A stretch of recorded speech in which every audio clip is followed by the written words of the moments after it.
this is probably the most important prize for us.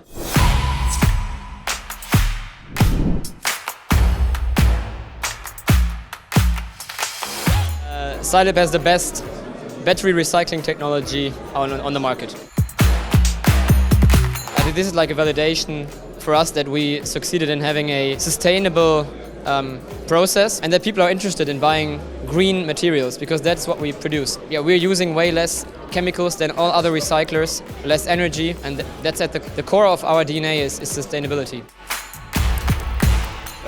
I just had a great experience here. I was really honored to even be invited here, and then going on stage and pitching was a great experience, and going home with a prize is always better, right?